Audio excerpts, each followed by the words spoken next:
Good morning guys. Update sa manok na nagkasakit. Coccidiosis to guys. Dugo na yung ano niya, ipot. Dugo at puti. Hindi ko na lang ipapakita. Sayang. Hindi siya nag-recover guys. Hindi rin umiinom ng tubig na 3 days na itong walang kain. Sobrang payat na. Alam na natin kung anong gagawin dito. Ganyan-ganyan lang siya lagi. Tapos nakadapa.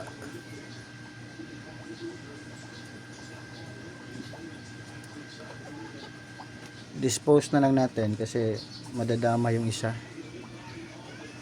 Sobrang ganda pa naman ng babae. Namayat na guys. Iba na yung tingnan nyo guys. Iba na yung hindi ma-focus.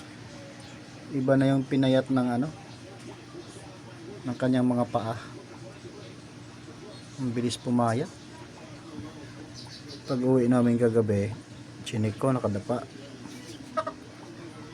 Tapos yung ipot niya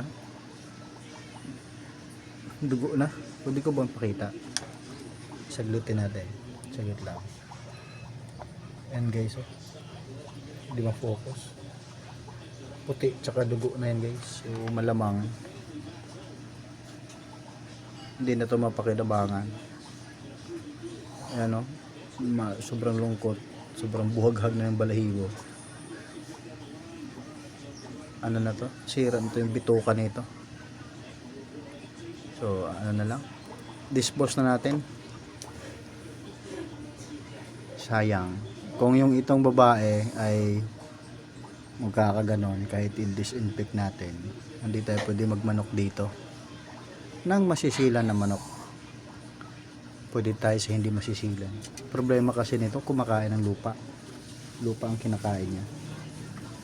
Dun sa labas, syempre may mga ihi, ipot ng daga, pusa, aso dati. Nilinisan ko naman, disinfect, kaso kinakain niya kasi yung lupa. Ganyan siya guys. Ganyan lang yan. Sobrang payat na, hinipo ko.